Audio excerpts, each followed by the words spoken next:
Corte Suprema de Justicia, Sala de Casación Laboral, accionantes Sindicatos Nacional de Trabajadores de la Industria Alimenticia, Seccional Yarumal, Sintra Alimenticia de Trabajadores de Setas Colombianas, Sintracetas, los cuales interponen recurso de anulación contra el laudo arbitral proferido por el Tribunal de Arbitramiento Obligatorio convocado para dirimir el conflicto colectivo de trabajo suscitado entre los recurrentes y la empresa Setas Colombianas S.A.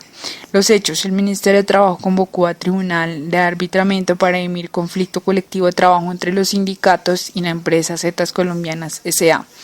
Los árbitros expidieron un laudo arbitral, se notificó a las partes y se detalló que de las 56 peticiones formuladas en el pliego se decidió sobre los permisos remunerados, los aumentos de salarios y la vigencia del laudo. Las demás fueron negadas. Dentro del laudo arbitral se negaron ciertas peticiones que plantearon las organizaciones sindicales, tales como la petición de salarios, vigencia de las demás prestaciones legales y extralegales. Sobre el procedimiento disciplinario, también se negó este tema, puesto que se estimó que el existente estaba ajustado a los requerimientos de las partes. Sobre la bonificación por firma de la convención, puesto que el pretendido acto no tuvo cumplimiento, y por último se negó sobre la preservación de derechos, porque sobre ese caso las partes deben acogerse a la normatividad legal que corresponda. Por la inconformidad respecto de las motivaciones relacionadas con las cláusulas que aluden a la bonificación compensatoria sin efecto salarial, la del incremento salarial, la de la vigencia y la de las peticiones negadas, procede el recurso de anulación. Los argumentos del apoderado de los sindicatos se sustentan en que la providencia no alcanza criterio de justicia y equidad con los trabajadores sindicalizados.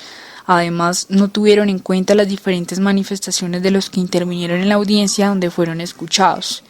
Se dispuso a correr traslado a la parte contraria para que presentara sus alegaciones. El apoderado de la empresa Zetas S.A. se opuso al recurso de anulación, afirmando que las discrepancias respecto de la motivación desarrollada por los árbitros no es suficiente para anular el laudo, debido a que haría más gravosa su situación, por lo que el mismo se debe mantener. Entra entonces la Corte a verificar la regularidad del laudo y otorgarle fuerza de sentencia en el evento que el Tribunal de Arbitramiento no se hubiera extralimitado en el objeto para el cual fue convocado, o por el contrario a anularlo cuando no se circunscribe a los puntos que quedaron por fuera de los acuerdos logrados entre las partes en la etapa de arreglo directo, o cuando afecte derechos o facultades de las partes reconocidos por la Constitución política, las leyes, normas o convenciones legales vigentes. Sobre el tema de la bonificación, la Corte considera que el Tribunal, por razones de equidad, para aliviar el desequilibrio económico de los trabajadores sindicalizados por la prolongación del conflicto, dispuso reconocerles una compensación o bonificación sin incidencia salarial con 3 valores distintos proporcionales. Por lo anterior, no se ha extralimitado ni vulnerado algún derecho en cuanto reconoció la bonificación a título de compensación y por lo tanto no se anulará este punto. Se anulará el laudo en lo que toca respecto de que la bonificación tiene un carácter no salarial, debido a que la Corte analiza que los árbitros no podrían atribuirse la facultad de otorgar naturaleza salarial a determinados conceptos extralegales y por lo tanto es claro que la decisión del tribunal no guardó armonía. Sobre los aumentos salariales, dijo la Corte que los árbitros no están obligados a ceñirse rigurosamente a las aspiraciones salariales planteadas por las partes, en tanto gozan de un amplio marco de acción en la búsqueda de la paz laboral a través de la solución más justa y equitativa del conflicto, siempre que sus decisiones no riñan en forma ostensible con el espíritu de equidad que las debe acompañar. En consecuencia, se mantendrá el articulado en ese aspecto.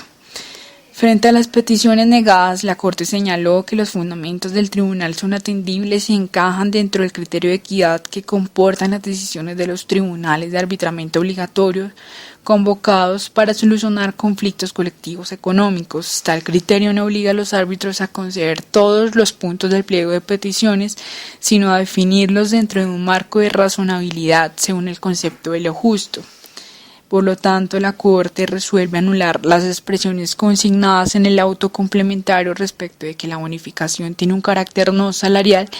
Igualmente se anularán respecto al punto que la bonificación no constituye salario para ningún efecto legal. created using Powtoon.